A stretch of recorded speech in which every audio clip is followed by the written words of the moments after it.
Hello viewers, welcome to Learners Region.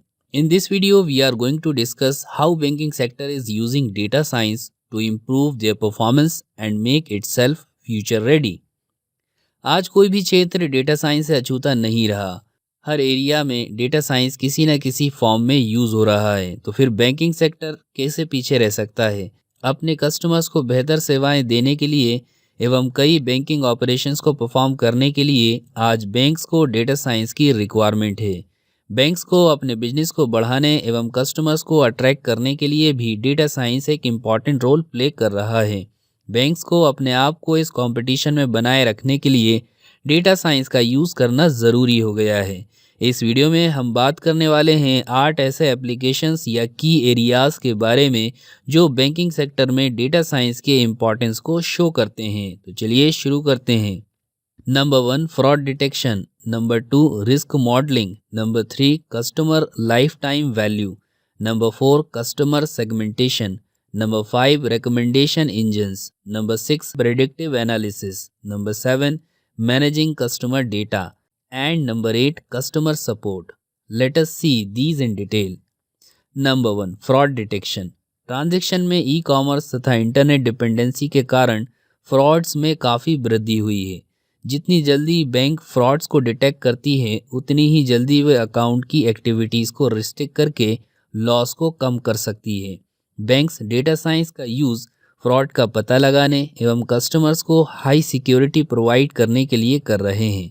इसके लिए data science की मदद से यूज़र की बैंकिंग एक्टिविटीज़ को मॉनिटर एवं एनालाइज किया जाता है तथा उसमें से सस्पिशियस या मैलिशियस पैटर्न्स को निकाला जाता है। मशीन लर्निंग के कारण ट्रांजैक्शनल फ्रॉड्स का पता लगाना आसान हो गया है। Machine learning credit card, accounting, insurance और भी इसी तरह के ऑपरेशंस में फ्रॉड के इफेक्टिव डिटेक्शन एवं प्रिवेंशन में एक इम्पॉर्टेंट रोल प्ले करती है। के मीन्स क्लस्टरिंग एंड एसबीएम जैसी कई एल्गोरिदम्स है जिनसे अनयूजुअल एक्टिविटीज़ को रिकॉग्नाइज करने के प्लेटफॉर्म बनाए जाते हैं। अब हम बात करते हैं नंबर 2 रिस्क मॉडलिंग की।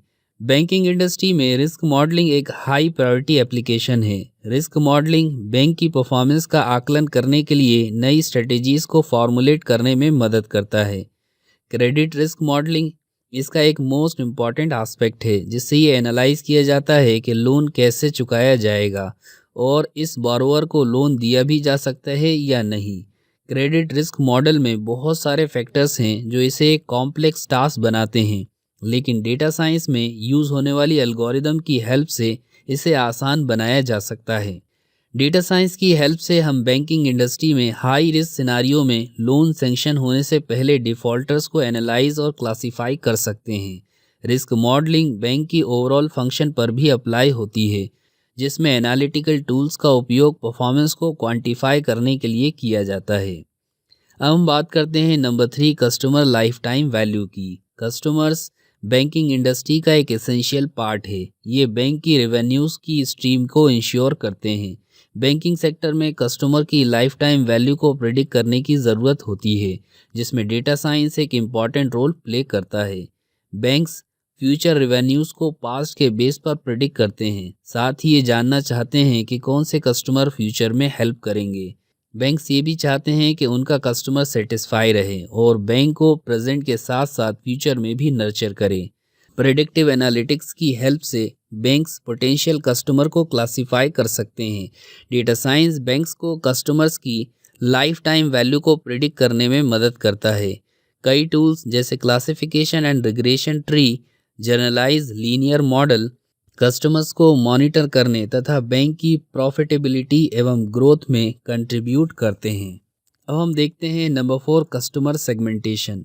यहाँ कस्टमर सेगमेंटेशन का मीनिंग कस्टमर को उनके बिहेवियर या स्पेसिफिक कैरेक्टरिस्टिक्स जैसे रीजन, इनकम, एज, सर्विसेज आदि के बेस पर ग्रुपिंग करना है ताकि उन्हें अप्रोप्रिएटली एड्रेस किया जा सके। सेगमेंटेशन में मशीन लर्निंग टेक्निक्स जैसे क्लासिफिकेशन एंड क्लस्टरिंग एक इम्पॉर्टेंट रोल प्ले करती है। इसमें एक मोस्ट इम्पॉर्टेंट एल्गोरिदम है के मीन जो कि क्लस्टरिंग बेस्ड एल्गोरिदम है जिससे हम आसानी से ग्रुपिंग या क्लस्टरिंग परफॉर्म कर सकते हैं। कस्टमर सेगमेंटेशन बैंकिंग सेक्टर में कस्टमर सर्विसेज को इम्प्रूव करने में प्रॉफिटेबिलिटी को बढ़ाने में तथा फ्यूचर में स्पेसिफिक ग्रुप के लिए न्यू स्कीम लॉन्च करने में मदद करती है।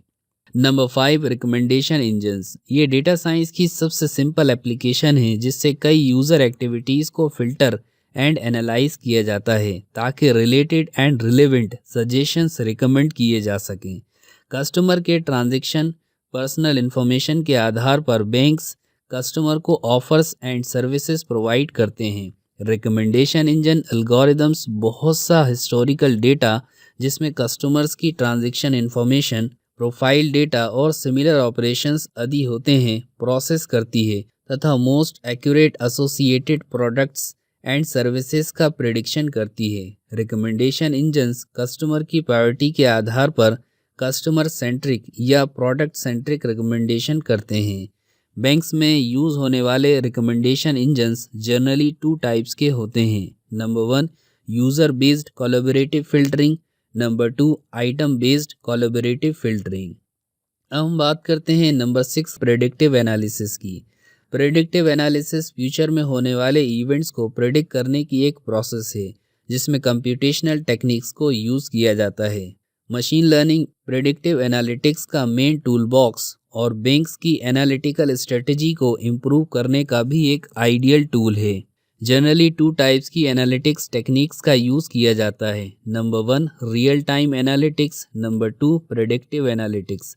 रियल टाइम एनालिटिक्स बैंक्स की करेंट प्रॉब्लम्स को समझाते हैं जो बैंक को आगे बढ़ने में बैरियर का काम कर रही हैं, जबकि प्रेडिक्टिव एनालिटिक्स बैंक में फ्यूचर में होने वाली प्रॉब्लम्स को रियलाइज़ करते हैं ताकि इनको रोकने के लिए नेसेसरी एक्शंस लिए जा सकें और बैंक को अपने आप को इम्प्रूव करने में मदद कर सकें।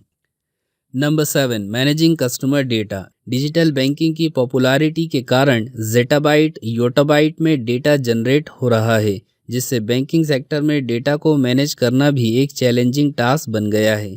इस डेटा में से सारा डेटा यूज़फुल और रिलेवेंट नहीं होता।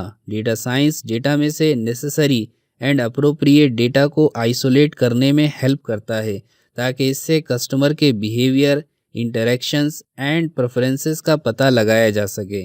Machine learning and data science tool की हेल्प से डेटा को मैनेज करके कस्टमर के बारे में और अधिक यूज़फुल इन्फॉर्मेशन निकाल सकते हैं ताकि फ्यूचर के लिए नए रेवेन्यूज़ की अपॉर्चुनिटीज़ बन सकें। अब हम बात करते हैं लास्ट नंबर 8, कस्टमर सपोर्ट के बारे में। एक्सेलेंट कस्टमर सपोर्ट कस्टमर के साथ लॉन्ग टर्म रिलेशनशिप में हेल्प करती है। इसमें कस्टमर की क्वेरीज़ पर रिस्पॉन्ड करना, उनके इश्यूज़ को एड्रेस करना, कंप्लेंट्स को टाइमली सॉल्व करना आदि इंक्लूड हैं। कस्टमर सपोर्ट बैंकिंग इंडस्ट्री में एक इम्पॉर्टेंट पार्ट है क्योंकि बैंक एक सर्विस बेस्ड बिजनेस है, इसलिए इसकी सारी ही एक्टिविटीज़ में सर्विस इन्वॉल्व है। बैंक्स अब कस्टमर सपोर्ट को बेहतर बनाने के लिए AI ड्रिवन चैटबॉट का भी यूज़ कर रहे हैं। चैटबॉट एक कस्टमर प्रोग्राम है जो ह्यूमन कन्वर्सेशन की नकल करता है। AI ड्रिवन चैटबॉट का यूज़ करने से कस्टमर का वेटिंग टाइम डिक्रीज़ हो गया है।